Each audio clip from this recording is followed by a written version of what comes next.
Bonjour et bienvenue dans ce podcast consacré à deux aspects peu connus de l'organisation de l'univers. Vous découvrirez comment Philippe Guillemont nous parle des lois d'échelle, une approche que j'aimerais prolonger avec celle de Philippe Bobola relative au double quantique. Parce qu'il est comme ça, quoi. Il est forcément hyper spécialisé pour arriver à obtenir un prix Nobel. Il faut être hyper spécialisé. Ça ne veut pas dire qu'il n'y a pas des Nobel quand même qui ont de la valeur. Qui ont de la valeur, bien sûr. Oui, tout à fait. Alors, tu as dit quelques temps plus tôt quelque chose qui était vraiment important, un message que tu veux donner, c'est que la réalité est orientée par l'extérieur. Oui, systématiquement. Cet extérieur, on arrive un peu à en déterminer les contours ou justement c'est indéterminable? C'est indéterminable parce que l'extérieur, une fois qu'on l'aura localisé, qu'on aura appris ce que c'est, et on se rendra compte qu'il est à nouveau l'intérieur d'un autre extérieur, etc. Et ça risque d'être sans fin. Ça risque. Mais bon, quand même, les mathématiques ont ceci d'utile qu'elles nous permettent de mettre des limites à ça. Et l'existence d'un extérieur à notre espace-temps, qui a 4 dimensions, elle est corroborée par le fait que les physiciens n'arrêtent pas de se rendre compte qu'il faut rajouter des dimensions à notre réalité pour mieux la comprendre.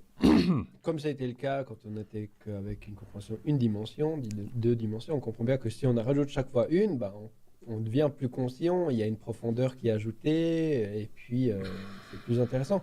Moi, souvent, je me dis que le but et le sens de la vie, c'est de prendre conscience de ce qu'elle est. Oui. Et en ce sens, vu qu'on est infini, en même temps infini, je ne sais pas comment expliquer, il y aura toujours effectivement des choses à rajouter. On n'aura toujours qu'un fragment de... Mais on peut arriver à avoir une vision extrêmement géniale, subtile, cohérente de la réalité. Moi, c'est celle que, au bout de 15 ans... C'est celle que je dépeins dans mes livres, mais après, maintenant, dans cette émission, pour arriver à décrire ça, c'est autre chose. Je vais juste dire quels sont les éléments fondamentaux. Je viens quand même d'écrire un livre de 500 pages pour l'expliquer. Hein. Mais pour le résumer, ça va pas être facile. Un jour ou l'autre. Je pense que la bonne vision de la réalité s'inscrit dans le cadre de la théorie de l'univers cyclique, que ces cycles sont présents à toutes les échelles de la réalité. Alors qu'est-ce que sont les échelles? C'est l'échelle atomique, l'échelle moléculaire, l'échelle organique, l'échelle humaine, animale, l'échelle de la planète, les galaxies, etc. Il y a 7, 8 échelles peut-être dans notre réalité. Et chaque échelle a un fonctionnement cyclique. Et toutes les échelles fonctionne sur le même modèle, qui est qu'il y a un autre versant, en tout cas ce qu'on appelle le vide, c'est-à-dire que comme le vide agit sur la réalité, il faut considérer 2 aspects. Le monde créé, donc qui n'est pas vide, et le monde qui oriente le monde créé, qui est vide, et dont les matheux ont un modèle pour le décrire, qui est l'autre versant de notre univers, qu'on appelle l'univers jumeau, l'univers miroir, l'univers conjugué, l'anti-univers, etc., mais qui correspondrait au monde des idées de Platon, au monde imaginal d'Henri Corbin. C'est-à-dire que là, les matheux peuvent rejoindre les philosophes dans la description de quelque chose qui n'est pas de ce monde, mais qui guide ce monde. Voilà, c'est-à-dire qui est à la source de l'orientation que prennent les événements. Il faut donc postuler ici l'existence d'un moi supérieur, aussi appelé le double quantique, qui n'est pas une version lointaine ou mystique de nous-mêmes. Il est la part la plus lucide, la plus alignée et la plus consciente de notre être.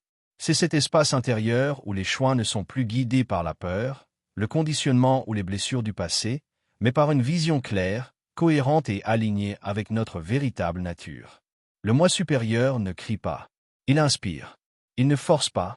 Il oriente. Se connecter à son double quantique, c'est sortir du mode réaction pour entrer dans le mode création. C'est comprendre que chaque pensée, chaque émotion et chaque décision émet une information qui façonne notre réalité. Lorsque l'on agit depuis cet état, les synchronicités remplacent la lutte, la clarté remplace la confusion, et l'action devient fluide. On ne cherche plus à contrôler la vie, on coopère avec elle. Le moi supérieur n'est pas à atteindre, il est à se rappeler. Il est déjà là, dans le silence, l'intuition et les élans qui nous rapprochent de ce qui fait sens. Il est dans une autre dimension de l'espace-temps et comme un ange nous veut du bien uniquement si nous y consentons. Il se veut à notre service. Nous pouvons lui confier nos attentes, nos questions, nos besoins. Ces réponses nous viendront par des micro-ouvertures temporelles ou durant le sommeil paradoxal. Les plus souvent sous forme d'intuition, d'inspiration, de prémonition, de heureux hasard, de coïncidence ou de synchronicité. S'élever, ce n'est pas devenir quelqu'un d'autre.